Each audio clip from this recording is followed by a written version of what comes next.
a bird on a tree. I'm just sitting here. I got time, it's clear to see. From up here, the world seems small. We can sit together.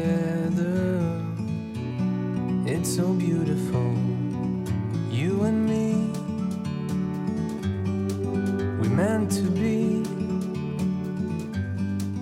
in the great outdoors, forever free.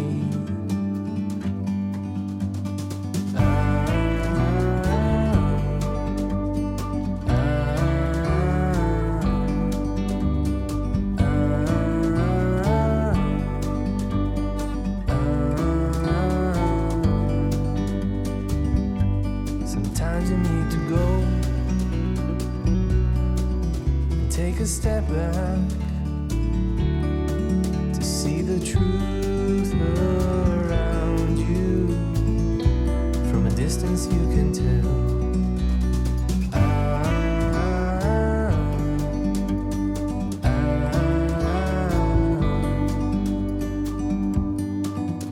You and me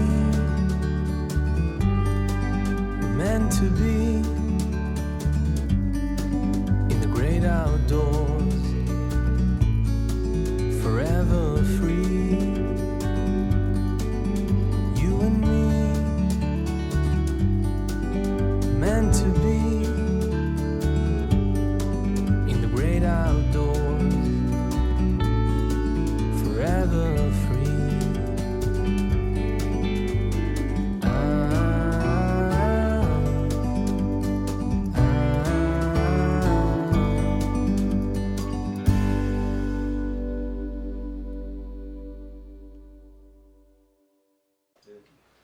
예, 잘 쓰셨습니다. 아까 많이들 좋으신 것 같아가지고 굉장히 이제 조근조근 말씀하시는데 저는 굉장히 재밌어요. 그런데 이제 여러분은 어떨지 모르는데 재밌습니다. 네? 재밌습니다. 네. 그래서 요거 하시고 이제는 이제 그 만해 선사가 그 우리가 이제 독립운동도 하고 시운동도 하고 사회개조 운동도 하고 굉장히 많이 하세요. 그게 그 사상의 바탕이 이제 유마경 거기에서 나온 것 같아요. 그래서 그걸 먼저 교수님께서 말씀해 주실 겁니다. 그런데 교수님 또 모시겠습니다. 네. 예. 저희도 좀 이거 좀 주시면 네, 교수님도 차도 좀 드릴게요. 주셔야 돼요. 네.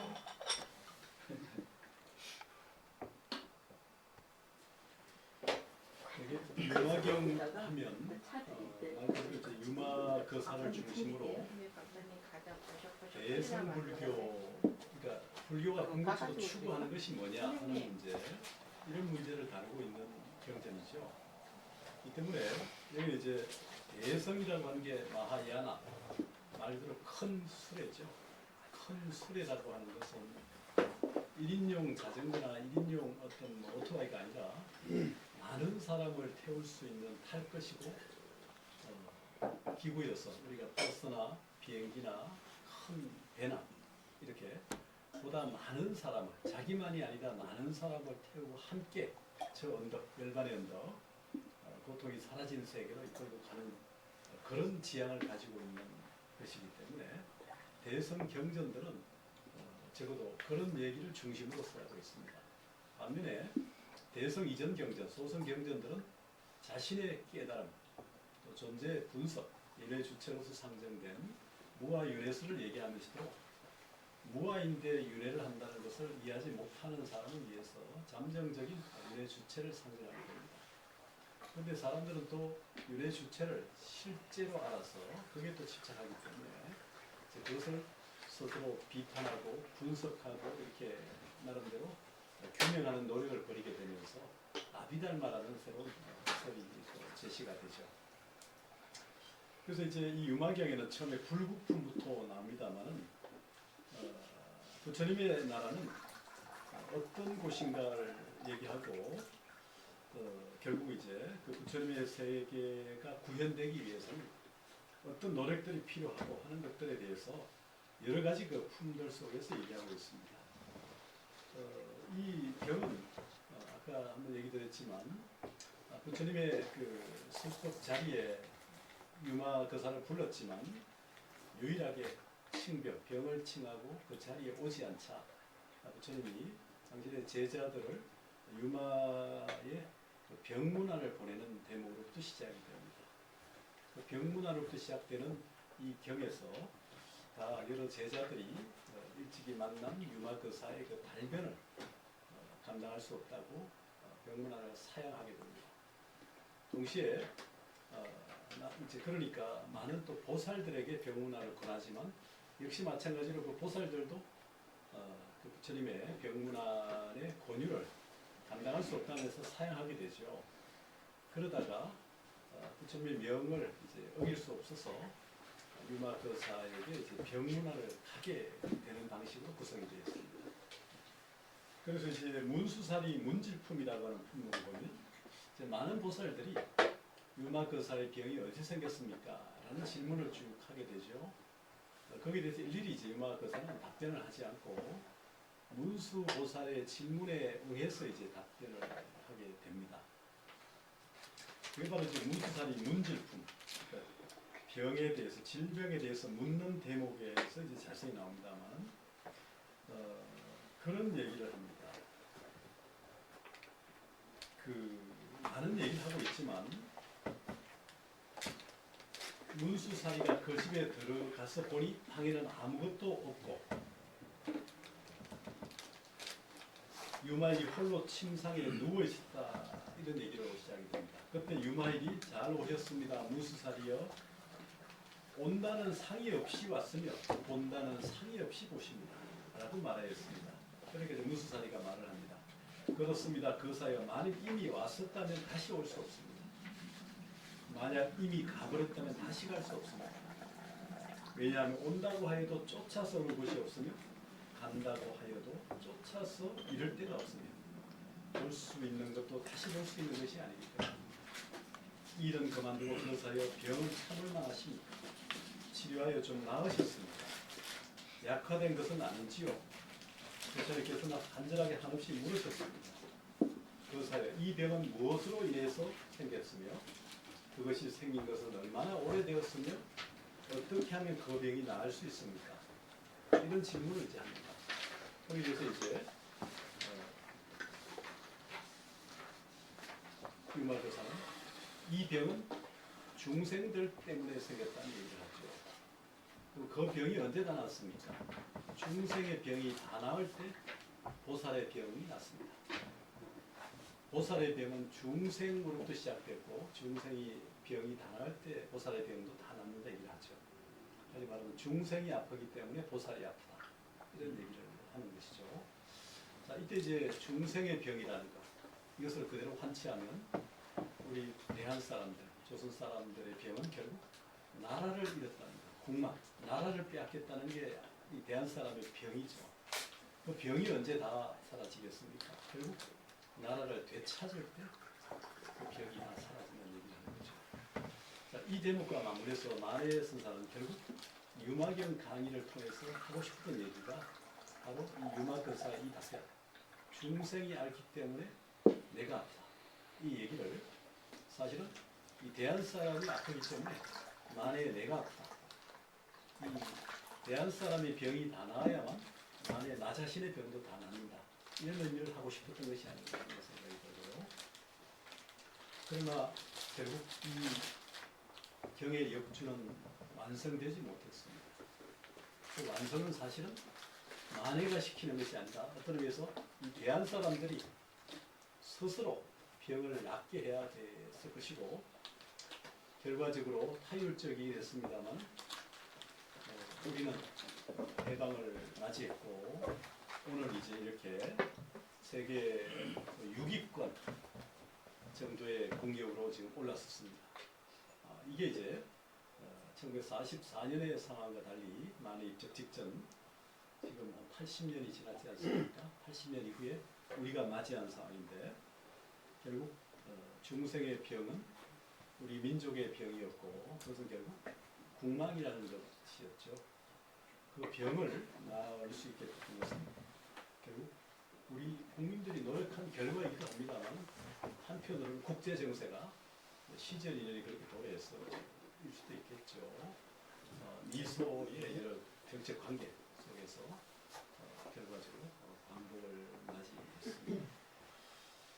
자, 이제 만해 선사가 보여준 여러 모습들은 결과적으로 이 유마경을 역주하면서 나타나 있는 여러 특징을 통해서 얘기할 수 있는데, 우선은요, 이 경전이 근대의 대표적 문자가의 번역이라는, 이것은 만해 자신이 어떤 학문적 또는 사상적 편력 과정과 보여준 그와 맞물려 있다고 생각합니다.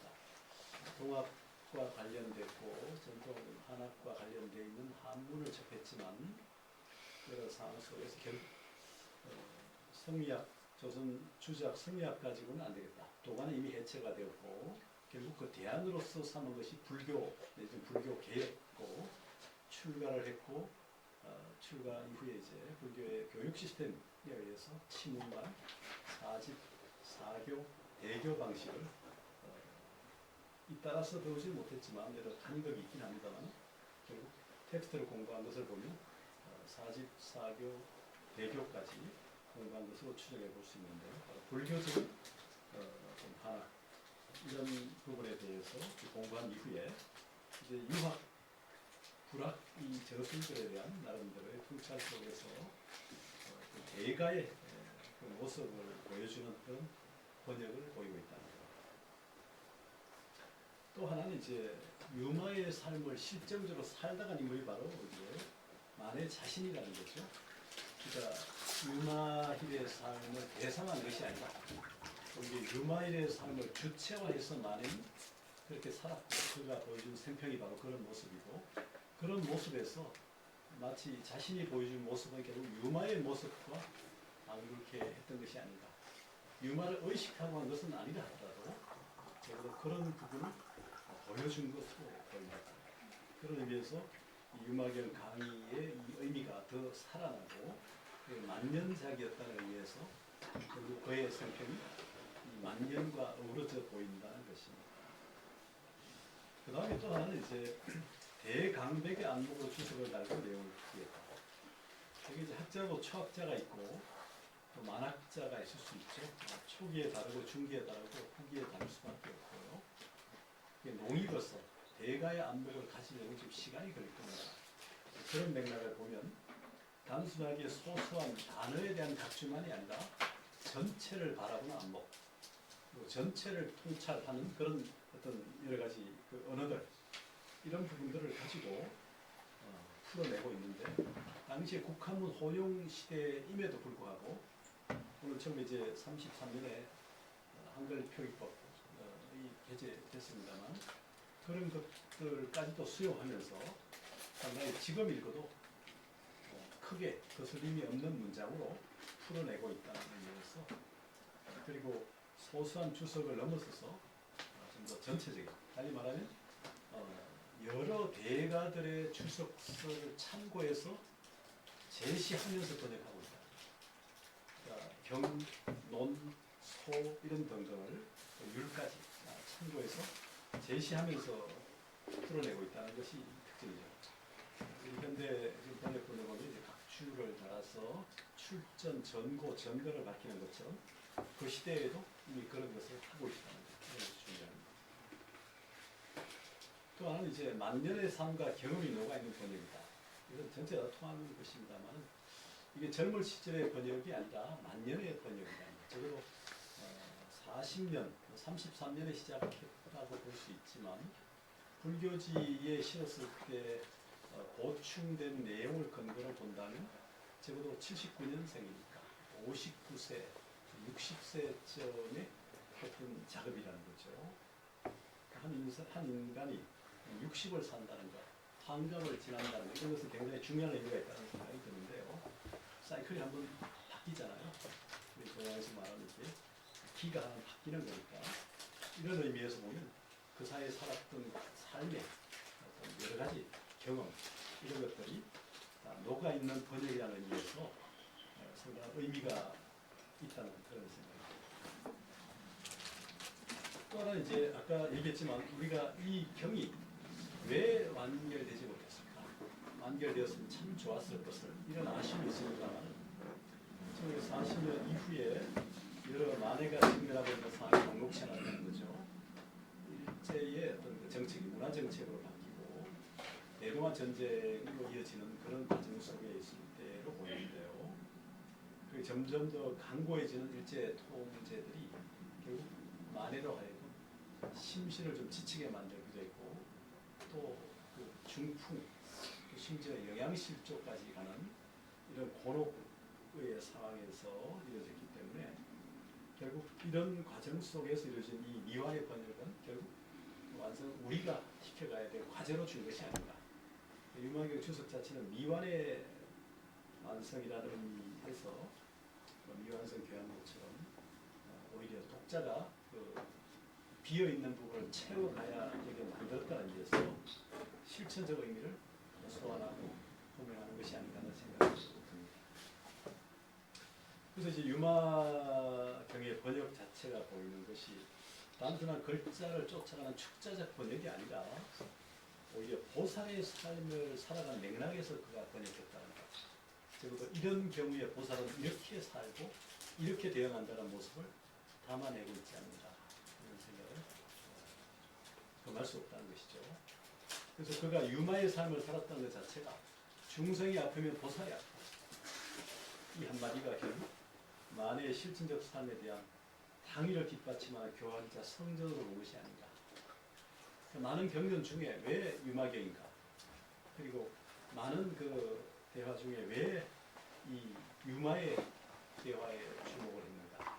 그리고 그것이 가지는 울림, 메아리가 이 시대에도 여전히 오게 만들었던 것이 아닌가 하는 것이죠. 적어도 만해는 이 유마경 주회를 통해서 바로 자신의 삶 전체를 보여준 것이 아닌가.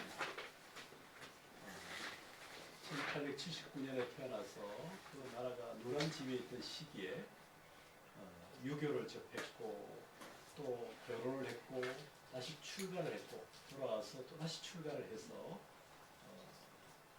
그리고 그 엄빙신 문집 영환지략을 보면서 세계에 대한 인식을 키웠고 또 결과 동경에 유학까지 갔고 돌아와서 청양 연구소를 세워서 또 명진학교 학생으로 다니면서 결국 조선 불교 유신론을 쓰고 조선 불교 대전을 편찬해내고 또 임재중 운동을 통해서 사찰령의 부당함을 계속 웅변으로 대변하면서 결국은 이 나라의 임재종의 정맥을 지켜냈고 또 3.1운동을 기획하고 주도하고 진행했다는 것. 공약 3장을 추가하면서 기독립선언서에 자꾸 수정을 했다는 것. 만세운동은 핵심적으로 지도했다는 것. 그 감옥에서 조선 독립의 이유의 서를 써서 국내 독립운동가들의 독립운동을 고취시켰다는 것. 또 불교지의 간행을 책임지면서 불교 청년운동하고 대중화운동에 전념했고 조선불교청회도 만들고 또 한편으로 민족 세력을 규합하고 불교 사회주의를 지향하는 삶을 살았다는 것. 또 조선 물산 장려 운동을 적극 지원하고 안세의 어떤 밀립대학 운동을 지원하는 강연도 했다는 것. 님의 침묵을 가능해서 우리 말과 글의 아름다움과 불교의 상상력을 고양시켰다는 것. 또 시무장을 짓고 살면서 신간회를 발기하고 이후 신간회 중앙집행위원 겸 경성 지부장을 맡아 항일운동을 지휘했다는 것. 청년 성녀 비밀결사인 만당의 영수로 추대되어서 다솔사 등을 중심으로 불교운동을 지속했다는 것. 또 설악산 오대사에서 또한 상찰 선사의 시부도 주석을 붙인 시부도에 시편담 주회를 간행해서 선성으로서의 빼어난 면모를 보여주었다는 것.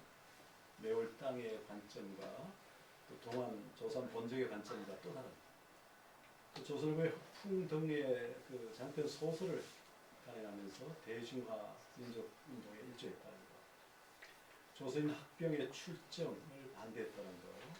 이런 일련의 모습들이 보살의 마음을 가지고 있지 않았다면 대부분의 사람들이 변절하고 좌절함과 달리 자신을 견고하게 지켜내면서 버티게 할 힘이었고 그 운동이 뭐죠? 유마힐의 모습.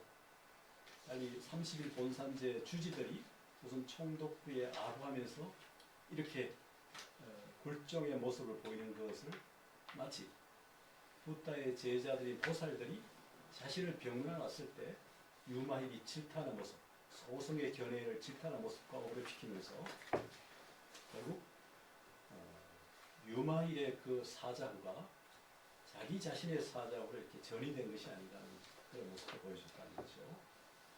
이런 일련의 모습들이 결국 오늘 우리가 만해를 소환하고 호명하는 계기가 된 것이 아니었겠는가.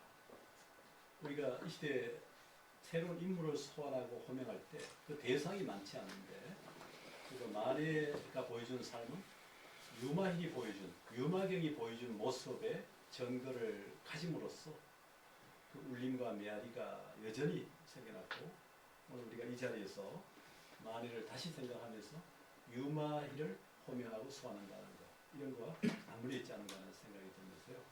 대승불교가 궁극적으로 지향하는 것도 결국 이런 만해적 삶, 또 하나는 이제 원효적 삶, 원효대사가 대승불교를 위해서 여숙공주와의 만남, 또 이후에 보여준 일련의 모습들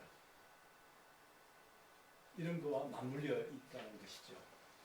그래서 이제 한국 불교사에서 가장 그 난해한 인물이라고 얘기하는 원효, 설자, 매월당, 만해 이 세 사람의 모습이 다 이 결혼과 이 출가자가 독신이란 셀리바시를 요구받지만 그 경계를 뛰어넘어서 우리가 결혼을 했니만이라는 작은 잣대로 보는 것이 아니라 이미 그것을 뛰어넘은 더 큰 차원에서 지붕에 올라가면 사다리를 걷어차서 누굴 못 오르게 하는 이런 차원이 아니라 개라는 사다리에 매여서 사람을 보는 것이 아니라 그 개라는 사다리를 걷어차고 오히려 대승의 시각으로 대승의 사유로 대승 보살의 어떤 견해로 만해를 보고 원효를 보고 유마를 본다면 적어도 일맥상통한 일이반지할 수 있는 안목이 생기지 않을까.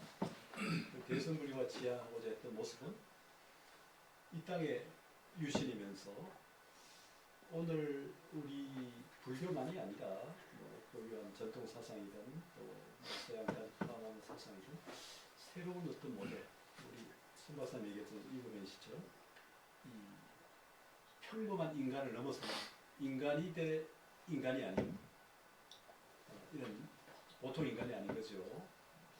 그런 보살의 모습, 이상적 인간의 모습 이런 것들을 보여준 것이 아닌가. 적어도 그러면 지성의 입장이기도 하고요. 살아있는 지식인의 모습일 수도 있고 우리에게 어떻게 살 것인가를 온몸으로 보여주는 분이 아닌가. 거기에 바로 유마, 원효, 만해가 나란히 서 있는 게 아닌가. 그런 생각이 들면서 앞으로 우리의 급변한 현실 이런 삶에서 이타적 인간, 보살적 인간, 이 불교적 인간 이런 삶의 모습들이 참 그리운 시대인데 우리 이 쪼물쪼물하고 작은 나밖에 모르고 내 생각밖에 나의 이익에 따라 움직이는 이런 현실 속에서 우리의 그 눈에 비늘을 좀 떼게 하고 좀 다시 생각하게 하고 주변을 좀 돌아보게 하고 이런 계기를 만들어준 것이 아닌가. 그러니까 만해는 적어도 이런 의미에서 보살만해라고 할 수 있지 않겠습니까? 그 보살만해는 유마보살, 원효보살, 만해보살 이런 세 사람이 나란히 겹쳐볼 수 있지 않겠는가. 그렇게 겹쳐 보이기도 한다고 생각합니다. 네. 그 이게 1950년대에 그 독일에 이제 야스퍼스라는 철학자가 있는데 그 사람이 이제 동경으로 와가지고 동경에서 미륵 반가 사유상인가 그 앉아 있는 부처상이죠. 박융사. 네, 그걸 받고서 아주 큰 충격을 받았대요. 현대 사회를 구원하는 거로. 그게 뭐냐면 이분이 그 부인이 그 유태인이거든요. 그래서 나치 치하에서 그 나치가 그런 얘기를 했나 봐요. 부인과 이혼을 해라. 그렇지 않으면 너는 그때 이제 하이델베르크 대학에서 쫓아낸다. 그런데 이분이 부인을 사랑하니까 부인하고 헤어지지는 못하고 이제 계속 그 대학에서 이제 그만뒀어요. 근데 또 나치가 계속 와서 이제 부인하고 헤어지지 않으면 그 지필도 못하게 하고 책도 못 쓰게 하고 기고도 못하게 하는 거예요. 그래서 야스퍼스는 그 부인을 보호하기 위해서 계속 그 나치와 협력하지 않으면서 그걸 했죠. 나중에는 이제 부인을 이제 포로수용 그 아우슈비츠 같은 데로 끌고 가는 거예요. 자기도. 그래서 그 야스퍼스가 항상 독약을 갖고 다녔대요. 독약을. 그래서 이거는 인간이 어떻게 할 수 없는 그런 상황, 그런 한계 상황이라고 그러거든요. 그 상황에서 우리가 벗어나려면 어떻게 해야 되느냐. 그래서 그걸 고민을 많이 했었는데 일본에서 이제 56년인가 그 미륵 반거 사회상을 보면서 이분이 큰 깨달음을 얻었다는 거예요. 그러면서 이제 그 보살행이라는 얘기를 하거든요. 만해가 그때 이제 하느님에 기대해야 되는데 신은 없다 그랬거든요. 여러분도 알다시피 이건 현대사회 얘기일 수 있습니다. 교수님 얘기도 같은데 우리가 도덕적 행위를 하는 것은 어쨌든 간에 구원을 받는 면도 있어요. 평생 어쩌다 한번 도덕적 행위를 할 수는 있겠지만은 평생 도덕적 행위를 할 수는 없어요. 내가 보상, 구원이라는 보상이 있어야 되거든요. 어차피 이 세상은 양하고 늑대들이 사는 세상이에요. 근데 늑대가 사랑하고 자비하겠습니까? 그 양들이 하는 거 아니에요. 늑대한테 잡아먹히지 않으려고. 근데 그 자기들을 보호해줄 신이 없단 말이에요. 도저히 어떻게 할 수가 없어. 그럼 세상이 난장판이 될 거 아니에요. 그걸 이제 그런 상황을 봤는데 만해가 바로 그런 상황을 봤다는 거죠. 그러니까 만해가 1919년에 이 사람이 이제 만해 선사가 이제 조선불교 유신론을 쓰고 불교 대전을 쓰고 그 처참했던 상황. 아까 저기 그 1920년대, 1910년대 같은 경우는요 완전 암흑기예요.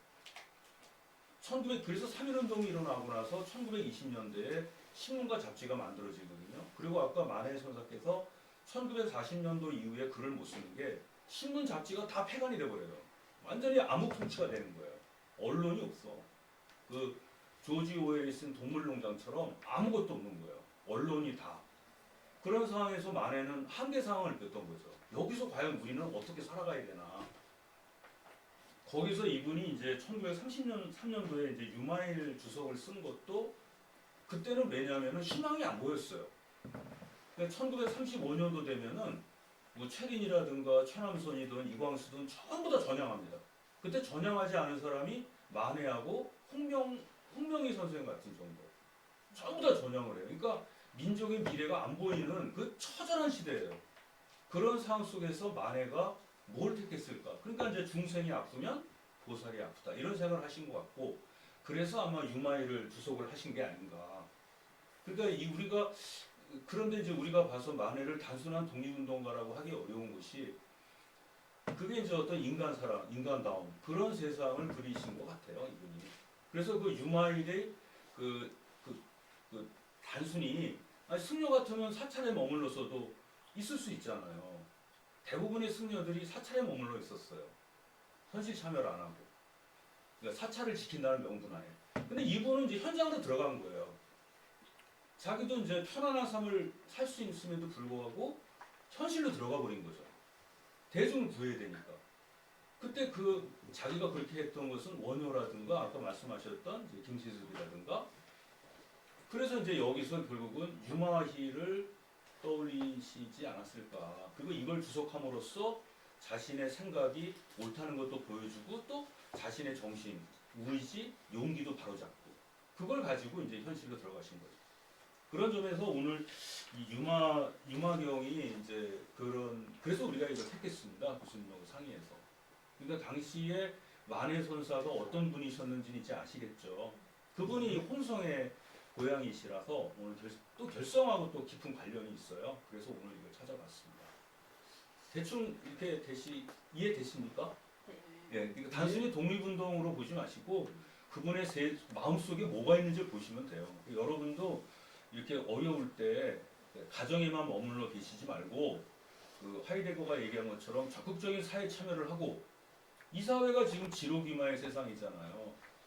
사슴을 가지고 말이라고 그러고 또 말을 가지고 사슴이라고 그러고 지금은 침묵하는 것도 죄가 되는 세상이 지금 참 어려운 세상입니다. 지금 얘기하면 또 얘기한다고 뭐라고 또 네. 그러지 않을까요? 그래서 이제 아니 지금 세상이 그런 세상이죠. 지금 어려운 세상이에요. 그래서 이런 세상에서 우리가 무엇을 해야 될 것인가를 한번 생각해보는 그런 시간도 또 되지 않을까 싶습니다.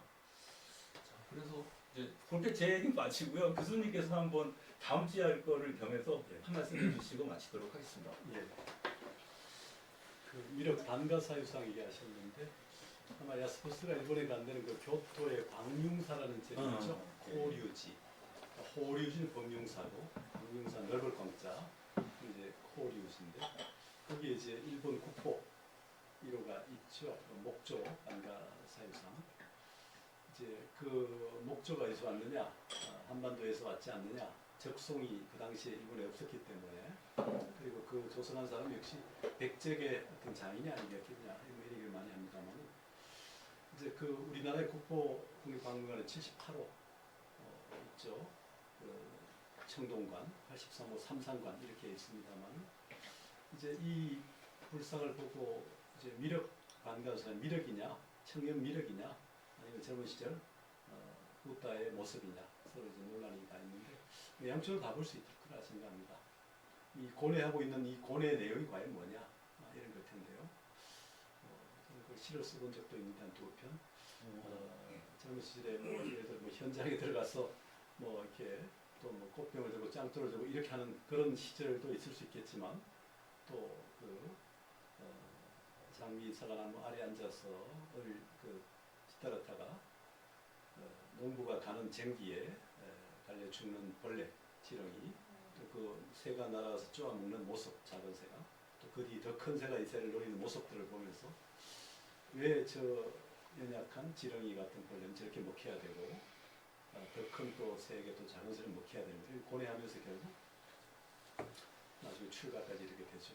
사문유관 동남서 북문에 나아가서 고통받는 생로 노병사로 고통받는 사람을 보고 출가해서 이제 수행을 해서 결국 부다가 되는데 그 과정이 결국 아마 시다르타의 젊은 시절 모습일 수도 있고 청년 부다의 모습일 수도 있고 그럴 겁니다.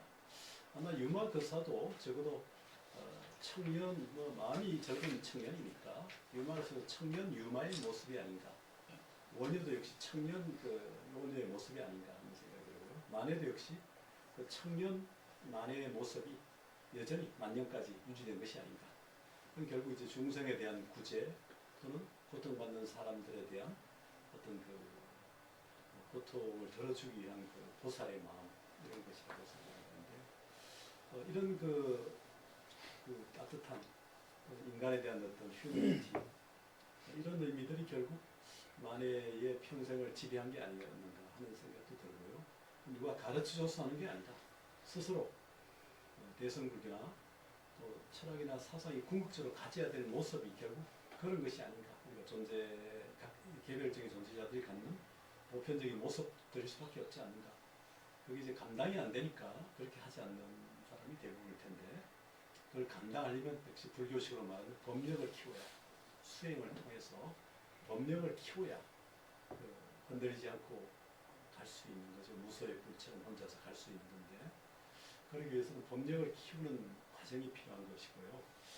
그럴 때 이제 이 유마경이 바로 하나의 그 대성불교의 절창이라는 화엄경의 어떤 전 단계였다면 대성불교의 그 절창이라는 화엄경의 마지막 단계라고 하면 역시 이 화엄경의 빼어난 구절들을 이제 10가지로 뽑아낸 개송들이 이제 10편이죠. 거기에 대한 이제 여러 선사들의 해석이 담긴 것이 10편단입니다.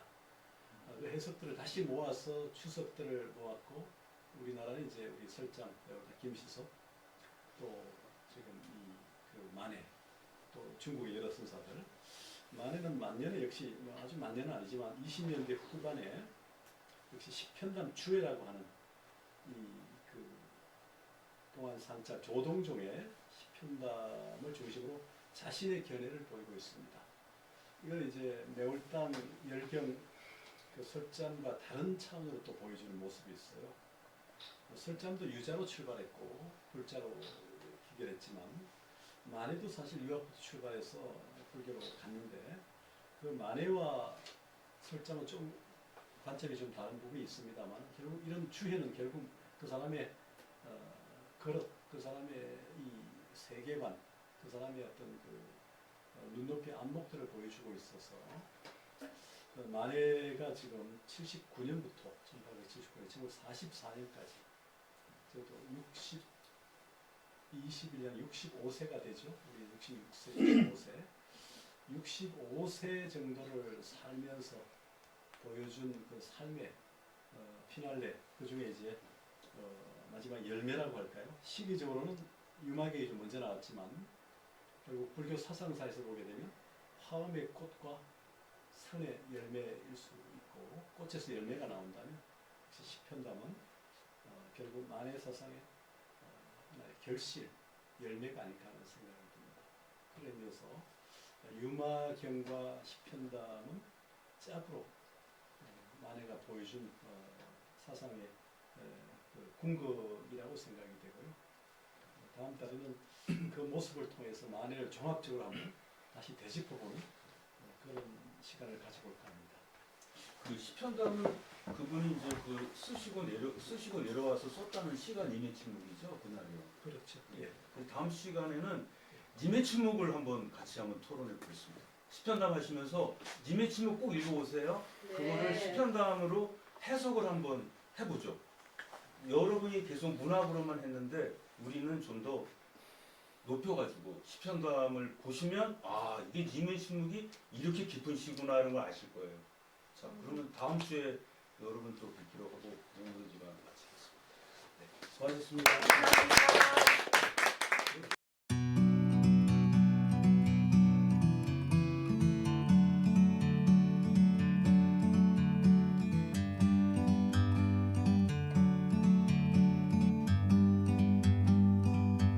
Like a bird on a tree, I'm just sitting here. I got time, it's clear to see. From up here, the world seems small. We can sit together. It's so beautiful, you and me. We meant to be in the great outdoors, forever free.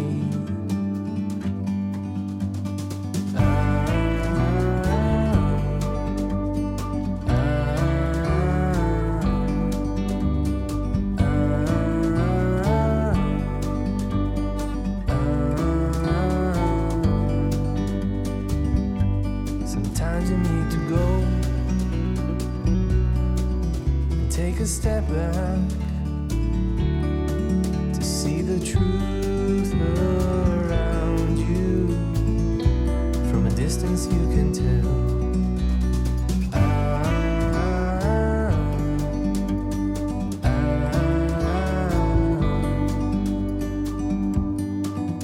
You and me were meant to be